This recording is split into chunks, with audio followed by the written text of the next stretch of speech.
hello everyone job education channel आपको स्वागतम जनाइছোঁ ইতিমধ্যে এটা বহুত ভাল খবৰ যেটো আপোনালোকে গম পাই আছে ৰেলৱে ফালৰ পৰা 20 চাকৰি মুকলি হ'বলৈ গৈ আছে আৰু ইয়াৰ বাবে নটিফিকেশন জাৰি কৰিছে সকলোকে আমি ডিসকাস কৰিম লগতে ইয়াতে আপোনালোকে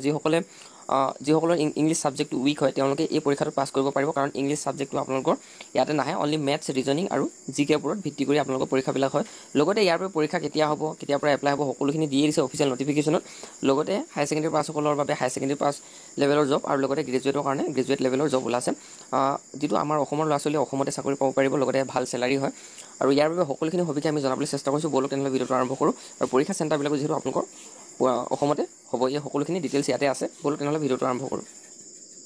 আৰু লগতে এইখন হৈছে নটিছখন য'ত আপোনালোকৰ সকলোখিনি ইয়াতে উল্লেখ কৰি দিছে য'ত আমাৰ government of India ministry of railway recruitment বৰ্ডৰ ফালৰ পৰা সকলোখিনি যেটো জাৰি কৰিছে আৰু আমাৰ চেনেলটো সকলোখিনি ডিটেইলছ দি অহা হৈছে তাৰ পৰিপ্ৰেক্ষিতত যদি আপোনালোকে প্ৰথমতে চাই যেটো আমাৰ জুলাই সেপ্টেম্বৰ অৰ্থাৎ জুলাই পাবলৈ বেছি দিন নাই জুলাই 1 তাৰিখৰ পৰা আপোনালোকে সকলোৱে হাজিব পাৰিব নন টেকনিক্যাল পপুলাৰ কেটেগৰী অৰ্থাৎ গ্ৰেজুৱেট সকলৰ বাবে আৰু non technical popular category under graduate অৰ্থাৎ আপোনালোকে ইয়াতে হাই সেকেন্ডাৰী পাছ সকলে এপ্লাই কৰিব পাৰিব আৰু ইয়াতে গ্ৰেজুৱেট সকলে এপ্লাই কৰিব পাৰিব ইয়াৰ বাবে আপোনালোকৰ লেভেলটো থাকে যে ৰেলৱে চাকৰিবিলাক লেভেলৰ ওপৰত ডিপেন্ড কৰি আপোনালোকৰ স্যালাৰিবিলাক ইনক্ৰিজ হয় যেটো ইয়াতে লেভেল 4 5 6 এখিনি গ্ৰেজুৱেটৰ কাৰণে আৰু লেভেল 2 3 কাৰণে আন্ডাৰ গ্ৰেজুৱেট অৰ্থাৎ আপোনালোকৰ হাই সেকেন্ডাৰী পাছ হলে ইয়াতে এপ্লাই কৰিব পাৰিব লগতে জুনিয়ৰ ইঞ্জিনিয়াৰ্ছ থাকিব পেৰামেডিকেল কেটেগৰিজ খিনি থাকিব আৰু তাৰ পাছতে আপোনালোকৰ আহিব যেটো গ্ৰুপ ডি ভেকেন্সিত ভেৰিয়াছ ডিপাৰ্টমেণ্ট ভেৰিয়াছ বিভাগ থাকে তাতে আপোনালোকৰ প্ৰত্যেকৰ কাৰণে এডুকেশ্যন কোৱালিফিকেশ্যন বেছি ইয়াতে নিবিচাৰে হাই সেকেন্ডাৰী পাছ হলে ইয়াতে আবেদন কৰিব পাৰে